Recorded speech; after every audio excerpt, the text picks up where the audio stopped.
来，先转动一下前轮。就是这种当当当当的异响声，车跑得越快，声音越大。对于在行驶当中出现的当当当当的异响声，通常都是内修笼出现了问题。咱们可以清晰的看到，这台车的内修笼防尘套已经损坏了。通常出现这种问题，个别的黑心修理厂会直接给你更换半轴总成以及球笼的总成。今天我就来告诉所有的老铁们，出现了这种球笼的异响声是不用更换球笼总成以及半轴的总成，咱们只需要把这个内球笼拆下来做一下保养就可以解决问题。下面就是维修保养的全过程。由于这台车的球笼防尘套已经损坏了，球笼里边呢也已经进水了，咱们必须把这个内球笼从这个半轴上给它分解下来，拆掉内球笼的卡簧，就可以把这个内球笼直接给它抽出来。发现球笼防尘套损坏，必须及时更换。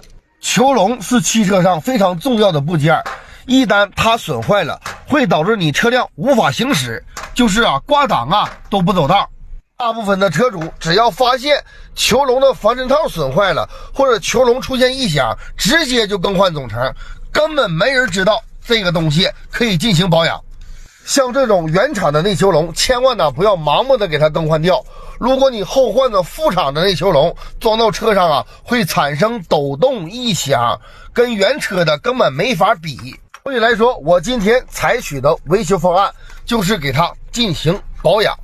咱们的保养步骤必须把内球笼全部给它分解开，把内部的油泥全部给它清洗干净。修理工修车就别怕脏。为什么有的修理工不愿意给你保养球笼？他就是怕整手上油嫌埋汰。这就是内球笼清洗完的效果。我先拿2个珠子盘2下，看滑不滑溜。这清洗完的效果跟新的没区别。看一下重点，这个内球笼上面有原厂的标识，这就证明这个内球笼是原车的原厂内球笼。球笼已经内部清洗完毕，下面进行组装。在这里我要提醒所有的老铁们，你们在维修车辆的时候一定要找准家，千万不能盲目的乱换配件。我的维修理念就是以修为主，尽量不换。作为老铁们省的钱，你们回家买点肉包点饺子吃，它不香吗？何苦多花冤枉钱。说话之间，球笼已经组装完毕了。组装完的球笼必须用手上下逛动，能伸缩。换球笼防尘套也很关键，必须换这种加厚型的防尘套才能换得住。换普通的没有鸡蛋皮厚的，用2天也使不住，都不够费劲的。安装好球笼防尘套，然后把球笼的内部先打上球笼油。球笼油也必须选择耐高温的球笼油。内部打好的球笼油，然后把球笼直接按到半轴上，再把这一圈的球笼螺丝给它穿到里边。穿好螺丝，下一步咱们就把内球笼的卡簧给它卡上去。这就是一个细节。刚开始为什么球笼我只打了一半油，这一半没打油呢？就是为了安装卡簧的时候这个球笼油它不能沾到手上。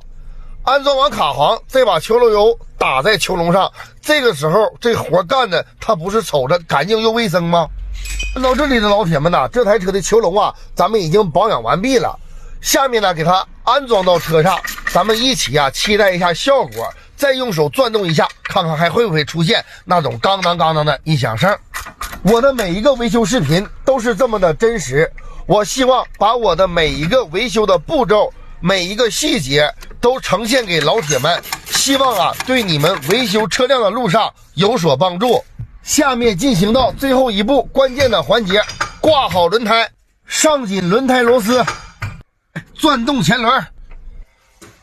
仔细听吧，老铁们，异响声消失。